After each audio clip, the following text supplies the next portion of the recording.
오늘의 말씀은 창세기 8장 22절 노아 홍수의 축복이란 제목으로 말씀의 은혜를 함께 나누고자 합니다.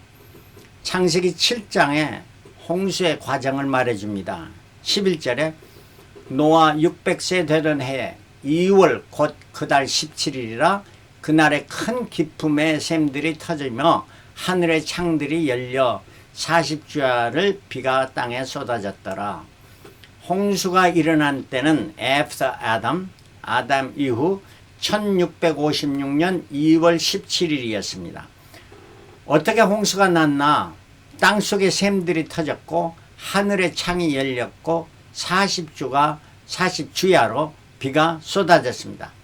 이를 알려면은 어떻게 되었냐? 창세기 1장의 창조 둘째 날과 셋째 날의 사건을 알아야 합니다. 창세기 1장 6절에 하나님이 가라사대 물 가운데 궁창이 있어 물과 물로 나누게 하리라 하시고 하나님이 궁창을 만드사 궁창 아래의 물과 궁창 위의 물로 나누게 하시매 그대로 되니라. 하나님이 궁창을 하늘이라 칭하시니라. 저녁이 되면 아침이 되니 이는 둘째 날이니라. 그래 하나님께서 궁창을 만드셨는데 하늘을 만드시네. 물이 덮여 있는데 그 물 가운데로 궁창이 있겠으니까 궁창 위의 물과 궁창 아래의 물로 나누게 되었다 하는 말씀입니다. 그리고 셋째 날에는 9절에 하나님 가라사대 천하의 물이 한 곳으로 모이고 묻이 드러나라. 묻은 땅입니다. 땅이 드러나심에 그대로 되니라. 하나님이 묻을 땅이라 칭하시고 모인 물을 바다라 칭하시니라. 하나님 보시기에 좋았더라. 그러니까 셋째 날에는 땅이 있었는데 땅에서 물 위로 땅이 솟아나게 하고 그 물로 같은 데는 바다라 하고 이를 땅이라 했다. 이런 말씀입니다. 자, 이렇게 되는 것이 홍수 때까지 계속 1656년 동안 계속됐습니다. 그리고 홍수가 나던 때에 창세기 7장 11절에 노아 600세 되던 2월 곧 그 달 17일이라 그날에 큰 기품의 샘들이 터졌다.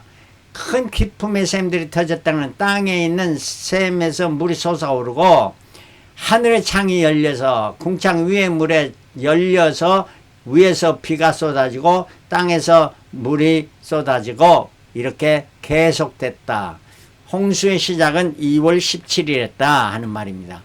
그래서 이 홍수가 계속되는 것이 며칠 동안 계속됐나 40일간 계속되니까 천하가 물에 다 잠기게 되고 높은 산보다 15규빗 그러니까 20피트나 더 높게 물이 다 잠기게 됐고 모든 생물은 다 죽게 되었습니다.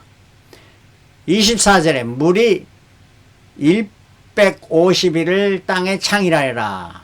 150일 동안 물이 계속 덮여 있었다 하는 이런 말입니다.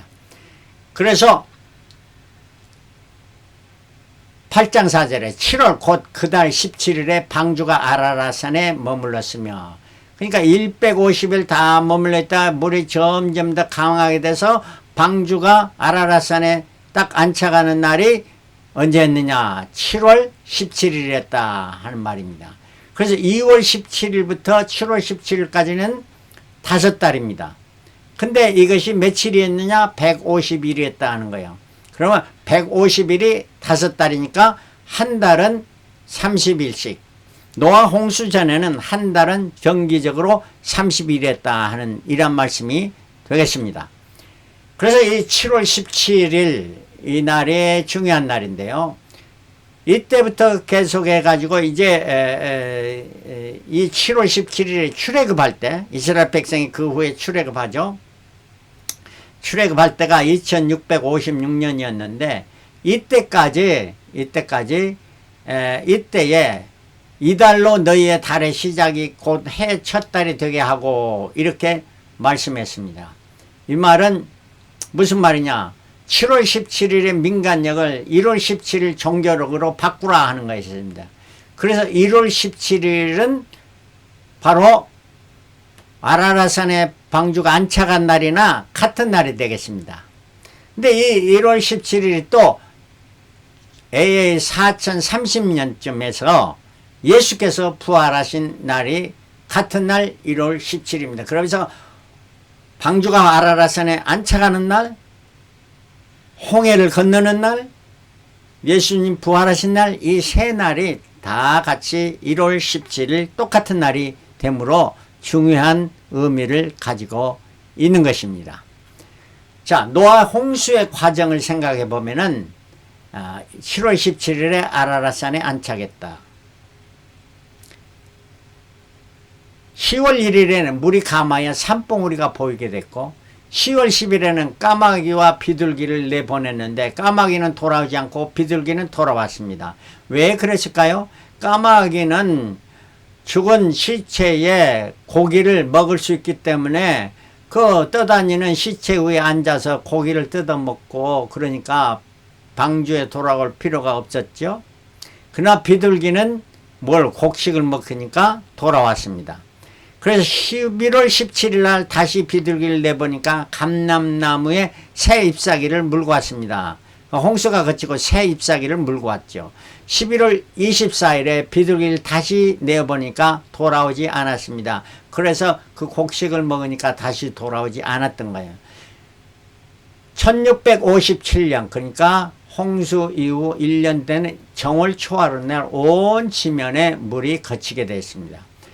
그리고 2월 27일에 지면에 물이 마르고 노아의 가족들이 다 방주에서 나오게 됐습니다. 방주에 있는 기간은 그러므로 1년 10일 370일이 되었던 것입니다.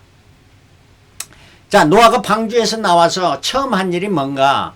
8장 20절 노아가 여호와를 위하여 단을 쌓고 모든 정결한 짐승 중에서와 모든 정결한 새 중에서 취하여 번제로 단에 드렸더니 하나님께 먼저 예배를 드렸다 하는 말이에요. 우리 삶에 중요한 것은 먼저 하나님께서 하나님께 예배 드리는 거, 제사 드리는 거, 이게 중요하다는 거죠.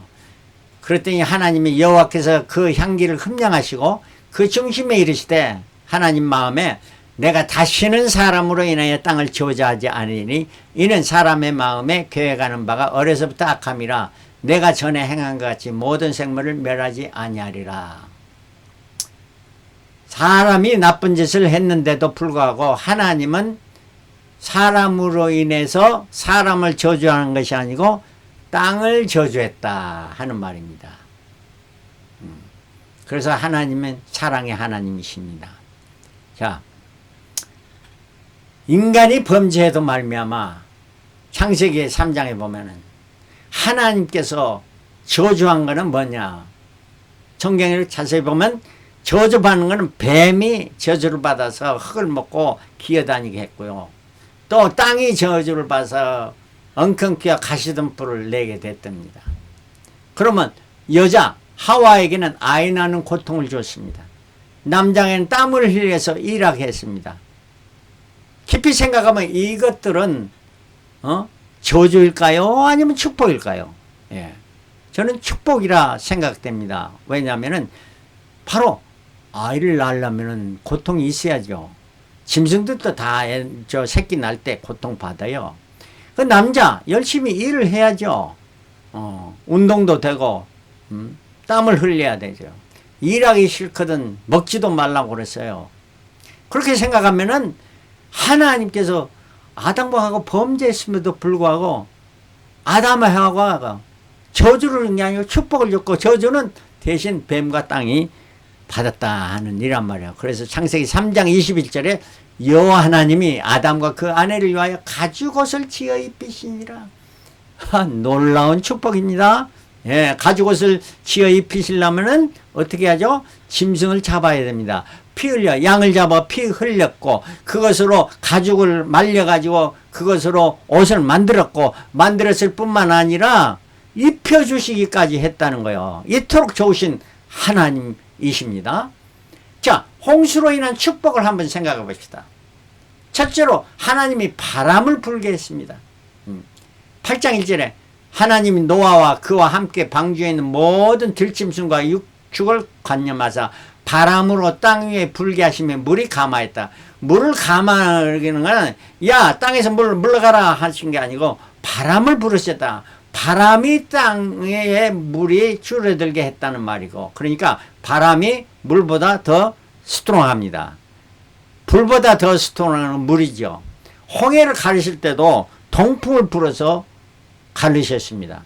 바람이 없다면 온 세상이 불공평해지고 난리가 납니다. 바람이 불지 않으면 어떤 일이 일어나는가? 계시록에 나타납니다. 계시록 7장에 6째 인을 뗄 때와 7째 인을 뗄 때 중간 기간에 7장 1절에 이 일 후에라는 것은 6째 인을 뗀 후에 말하는, 내가 네 천사를 땅 모퉁이에 선 것을 보니 땅의 사방에 바람을 붙잡아 바람으로 하여금 땅이나 바다에나 각종 나무에 불지 못하게, 바람이 불지 못하게 하니까 또 다른 천사가 살아계신 하나님의 인을 가지고 해돋는부터 올라와서 땅과 바다를 해롭게 할 권세를 얻은 네 천사랑의 큰 소리로 외치기를 가로되 우리가 우리 하나님의 종들의 이마에 인치기까지 땅이나 바다나 나무나 해하지 말라 하더라. 내가 인맞은 자의 수를 들으니 이스라엘 자손의 각 지파 중에서 인맞은 자들이 14만 4천이라. 네, 다음에 14만 4천에서 다시 말씀을 드리겠습니다만, 바로 바람을 불지 않으면 어떤 일이 일어나? 땅이나 바다나 나무나 다 해를 받는다거나, 피조물이 다 해를 받게 되는 겁니다. 이토록 하나님은 노아 홍수를 통해서 바람을 주신 것입니다. 두 번째는 궁창에 구름이 생기게 하셨습니다. 온도가 높아지면 공기의 기압이 낮아집니다. 공기의 기압이 낮아지면 물이 빨리 증발하게 됩니다.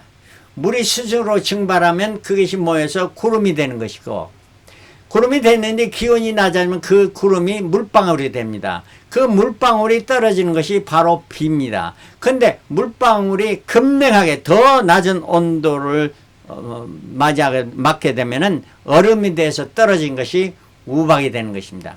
그래서 바람이 구름을 이동합니다. 구름이 때를 따라 비가 내리게 합니다. 지역에 따라 이토록. 구름이 없으면 하늘의 아름다움도 없어집니다. 구름이 없으면 하루의 온도 변화가 너무 심각하게 되는 것입니다. 이토록 하나님은 홍수로 인한 축복이 우리에게 바람도 주시고 구름도 주셨다는 말씀입니다. 또 계절의 변화도 주시고 삶의 변화도 주셨습니다. 창세기 8장 22절에 땅에 있을 동안에는 심음과 거둠과 추위와 더위와 여름과 겨울과 낮과 밤이 쉬지 아니하리라. 이렇게 계절을 주셨던 것입니다. 왜 이런 변화가 생겼나?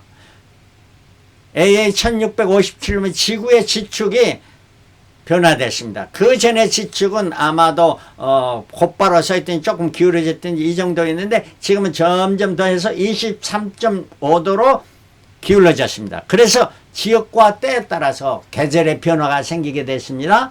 이 계절의 변화도 생겼고, 또한 일조 시간은 해가 비치는 시간에 변화가 생겼습니다. 그래서 저 북극에 가면은 6개월 동안 해가 있고 또 6개월 동안 밤이 계속되고 그러는 것이 아니겠습니까? 이러한 변화가 없었다면 지역과 때에 따라 꽃과 채소와 곡식과 과일의 변화가 없습니다.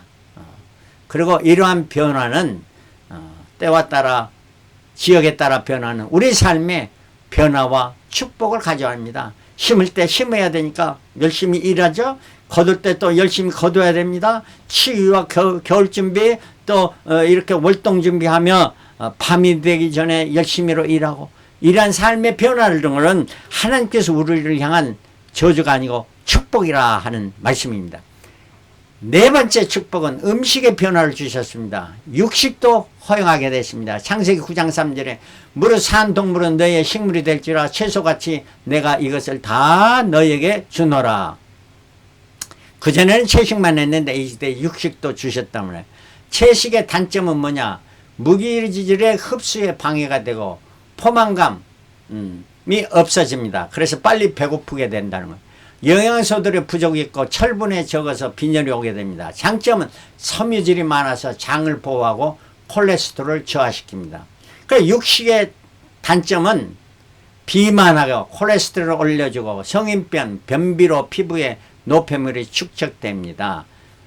장점으로는 에너지를 공급해주고 몸의 성장을 촉진해주며 식욕을 촉진하고 단백질 공급해주고 빈혈을 예방하고 포만감을 주게 됩니다. 이래서 육식과 채식을 우리 한쪽만 할 게 아니라 잘 적당하게 이렇게 음식을 섭취해야 될 것입니다. 5번째 축복입니다. 노아에게 새로운 축복을 주셨는데 아담에게 주신 축복은 뭐였느냐? 5가지였습니다. 창세기 1장 26절로 생육하고 번성하여 땅을 충만하라, 땅을 정복하고 생물을 다스리라 5가지 있는데 노아에게 준 축복은 창세기 9장 1절에 보면은 생육하고 번성하여 땅이 충만하고 4번째 땅을 정복하라는 게 빠졌습니다. 그리고 생물을 다스리라 했습니다. 왜 하나님은 땅을 정복하라는 이 축복을 빼버렸을까요? 땅을 정복하려면 뭘 해야 됩니까? 전쟁을 해서 땅을 빼앗아야 되는 거예요. 이거는 뭐냐? 전쟁을 일으켜서 뺏는 전쟁 이야기가 나옵니다. 언제부터? 가인의 때부터. 가인의 아들 에녹을 낳은 때부터 창세기 4장 17절에 가인이 아내와 동침하니 그가 잉태하여 에녹을 낳은지라 가인이 성을 쌓고 그 아들의 이름으로 성을 이름하여 에녹이라 했으니 에녹성을 쌓았던 겁니다. 왜 성을 쌓습니까? 남이 침범하지 못하게 성을 쌓는 겁니다. 이러한 일이 일어나게 된 겁니다. 그래서 하나님은 홍수에 땅을 빼앗으려고 하지 말고 서로 평화롭게 잘 살아라 하는 이러한 축복이었습니다. 그런데 인간은 그렇지 않았죠. 인류 역사의 역사는 전쟁의 역사라고 말해도 과하지 않을 겁니다. 자, 6번째 축복입니다. 인간의 수명을 900세에서 120세로 내렸습니다. 어떻게 내렸느냐? 하나님이 120세 되라 이렇게 해서 한 건 아닙니다. 하나님은 모든 일을 하실 때 그 정확한 자연의 이치에 따라서 이것이 이루어지도록 하신 것입니다. 궁창 위의 물이 홍수 때에 다 없어지게 됐습니다. 그 궁창 위의 물이 없어진가 인간의 해로운 광선, 이러한 광선이 뭐냐면은 여기 광선의 종류가 나오는데 감마선, X선, 자외선, 적외선, 전파들, TV, AM, FM 이런 파장이 있죠. 근데 가시광선 밑에 보다 더 빨리 이렇게 진폭이 빠른 거는 감마선, X선, 자외선들은 우리 인간에 해를 주는입니다. 그래서 여러분이 엑스레이 촬영할 때 이런 어떤 것을 딱 가리고 하는 거는 X선이 신체에 닿지 않도록 하기 위한 겁니다.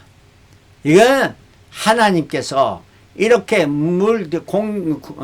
구름 위에, 궁창 위에 물때를 없앤 거는 이렇게 해서 인간의 수명이 짧아졌다. 여러분, 인간의 수명이 900세로 지금도 산다면 어떨까요? 난리 납니다. 전쟁이 더 많아집니다. 땅은 좁고 정해져 있고 사람은 오래까지면 인구는 증가하기 때문입니다. 요즘도 문제가 뭐냐? 요즘엔 60, 70세에서 이제 100세 산다 하니까 노년이 너무 많다 하는 이런 말도 나오지 않습니까? 그래서 우리가 수명을 120세로 사는 것은 하나님의 축복입니다. 언제 가든 우리가 하늘나라에 가게 될 건데 그 900세나 120세나 마찬가지인데 하나님께서 이토록 축복을 주셨다 하는 말씀입니다. 아멘. 그 다음에 땅이 5대양에서 6대주로 나누게 하셨습니다. 그 전에는 땅이 1대주, 한 대주로만 그 땅이 되어 있는데 땅을 갈라지게 했습니다. 그래서 나누었다. 그럼 언제부터 갈라졌냐? 창세기 10장 24절에서 25절에 있습니다. 아르박삭은 셀라를, 아르박삭은 누굽니까? 셈의 아들이었습니다. 셈이 셀라를 낳고 셀라가 에벨을 낳고 에벨이 벨렉을 낳습니다. 근데 그 때에 벨레기를 날 때 세상이 나누었다. 나누었다는 것은 하나님께서 이렇게 육지가 갈라지게 했다 하는 말입니다. 5대양 육제주가 생기게 된 겁니다. 그럼 언제 생겼느냐? 성경은 참으로 정확하게 말해줍니다. 언제부터? 창세기 11장 10절부터 12절을 보면 셈이 아르박삭을 낳은 대홍수 후 2년이었습니다. 그래 AA 1658년이었죠. 그 아르박상이 35때 셀라를 낳았다니까 AA 1693년. 셀라가 30대 에벨을 낳았으니까 에벨 낳을 때가 1723년. 에벨이 34세에 벨렉을 낳았으니까 1757년에 벨렉이 나왔고, 벨렉이 낳을 때 세상이 나누었다, 갈라졌다는 겁니다. 하나님께 이토록 갈라지겠습니다. 한 땅에서 그냥 다 살면은 얼마나 서로 그냥 싸우고 많은 고통도 있을 겁니다. 그러나 갈라지게 했어. 그래서 아프리카, 아시아, 유럽, 또 오스트레일리아 이렇게 갈라지게 하신 겁니다. 이게 하나님의 축복이 아니겠습니까?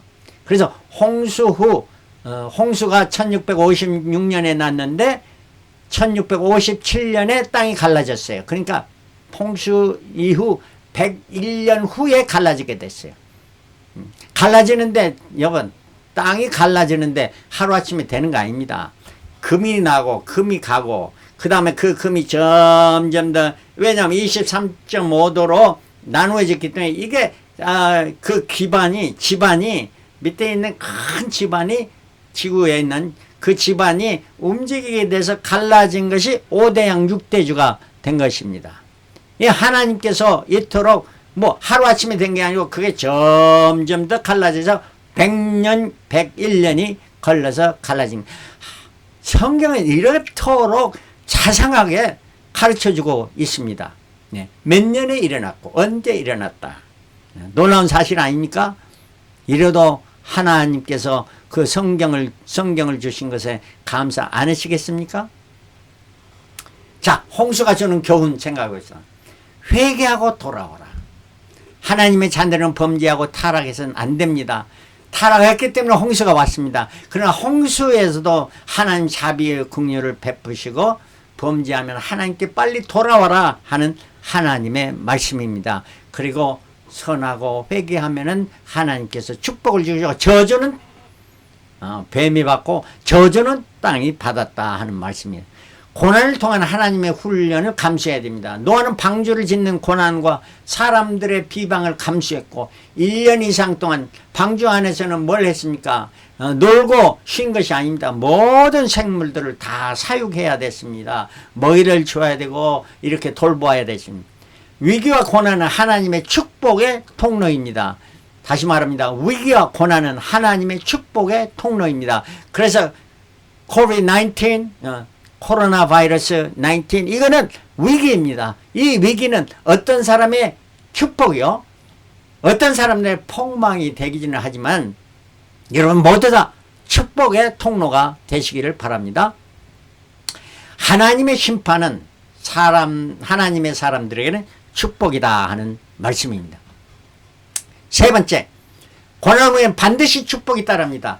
바람을 주셨고 구름을 주셨고 육식을 허락해 주셨고 계절을 변화를 주셨고 땅을 정복함을 금하셨고 평화롭게 살아라, 수명을 단축하였고 땅을 나누어지게 해서 다 평화롭게 잘 살아라고 했습니다. 그러므로 우리는 역경 가운데 고난 가운데서도 하나님의 축복을 기대하며 말씀에 순종하며 하나님의 풍성한 축복을 기대하며 살아가면은 분명히 여러분의 삶의 풍성한 축복이 임할 줄 믿습니다.